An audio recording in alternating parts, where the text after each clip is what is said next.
Well, this is Pops, and Masters of the Air is probably the show that I'm looking forward to watching each week. And I tell you, it is not as good as Band of Brothers, probably not as good as Pacific, but it does approach the aerial dogfights and battle and struggles of the bombers in World War II better than anything else that I've seen for this type of interpretation. I tell you, the performances are solid. I think it's the nature of they have to use CGI. The pilots and most of the officers are wearing, masks and things like that. So you tend not to have some of the grittiness and elements and identifiers that makes it easier for you to sort of like bond and get to know the characters in the way we did those other the shows that I mentioned.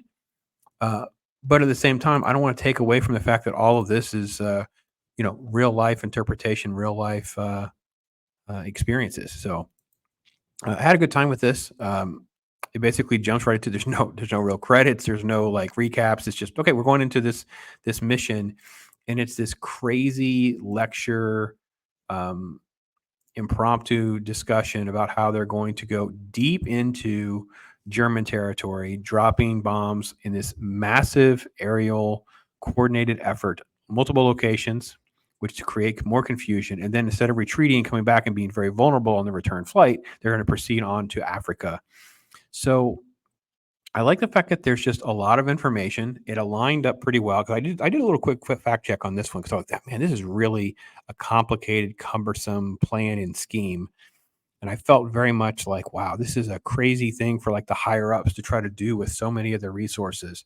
Because every plane that goes down, remember, you're losing, 8 to 10 guys. So this is not like, you're in addition to the jet and all the others. I mean, in addition to the plane and all the stuff that's on it, you're losing that many resources. So a little bit of back and forth over who's piloting and all that kind of stuff. And again, not enough screen time without masks for Caleb Turner and Austin Butler's character.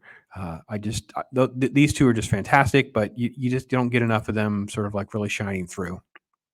And again, all of the flyboy stereotypes with the way they wear similar attire, had their little mustaches and things like that. So we don't get enough time, I think, to kind of pull all this together of personality traits and things like that bubbling more. So I'm invested in them, but more from the previous episode. So literally fog of war, right? Literal delay of the fog conversations. So they create this interesting little story about the goblin coming up fork in the road as the goblin. One can only tell the truth, one tells a lie. What question do you ask?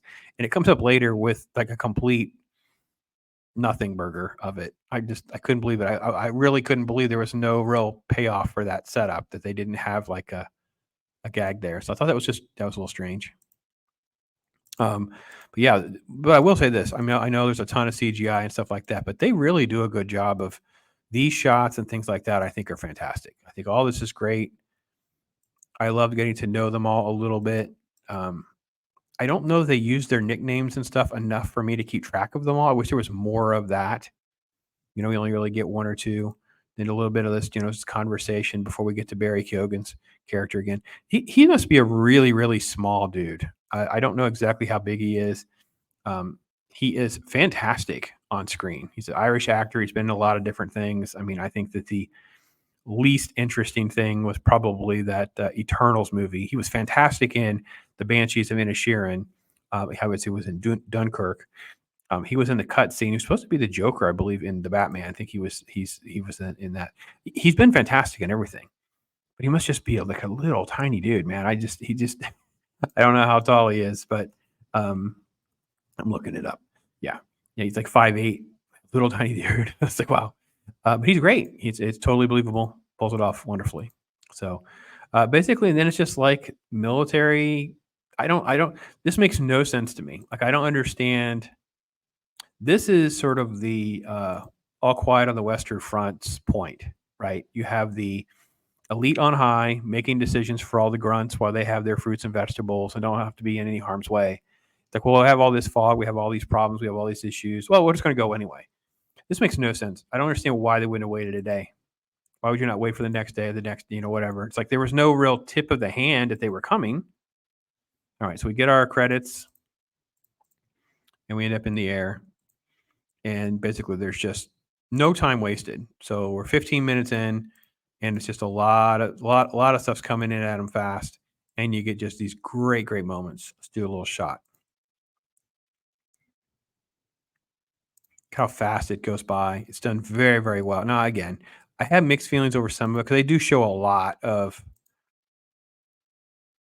them being able to take out a lot of uh, jets and stuff. I'm not sure how accurate that is, but listen, this was a great dogfight. This was a great portrayal, I think, of trying to highlight the different gunners and the different responsibilities and the different facets of each bomber.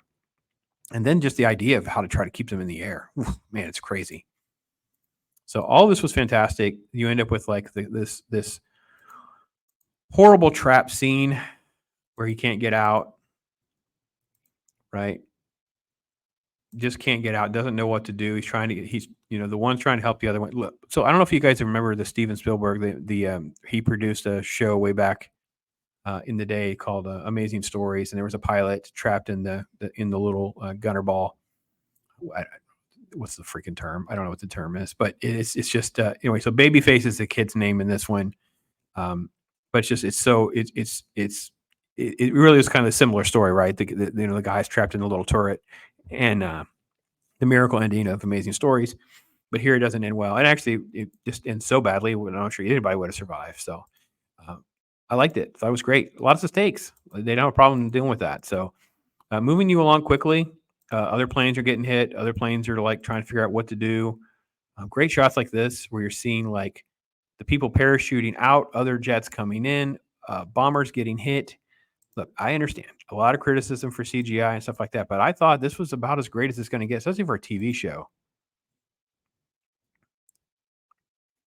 That's fantastic. And this guy, he gets obliterated into a wing, just raw and gritty and just tremendous. Oh goodness. So yeah, this was really good. They finally get close enough. They start dropping bombs, and then the one plane does go down. He survives, and then he's there. He meets the where he is. Did we get to the shot? Because Barry Keoghan's character's his bomber doesn't make it, so it crashes. So he's there. He's basically he's there trying to find somebody for help, and then of course they're trying over the Alps, trying to get to Africa. And it's a lot of conversation. Then he's given this option about, well, you want to surrender to the Germans, you want us, you'll work with us, that kind of thing. So, I think again, portrayal of things that many people don't know, portrayal of history, portrayal of the dynamics, the incredible cost of war and life, and those kinds of things. The stakes are very high on the show. They have no problem killing off a main character that we like, and then also trying to show you heroism in like very subtle ways, like. You got the plane actually down, like, and he was very much like that. They basically just coasted in. At some point, they lost everything. But just the idea that he's so talented, he's so skilled, and that kind of thing. Yeah, great stuff. Let's see. And just beautiful imagery that's worked in around everything.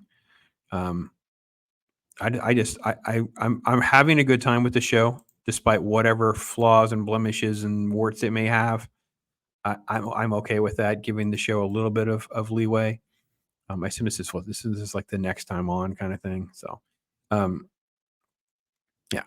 But here's my thing. I want to have a good time. I want to be entertained. I want to learn something. I want to have fun. I'm familiar a little bit with these books that are read. So obviously the creators and the team around it all is very passionate about doing a great job.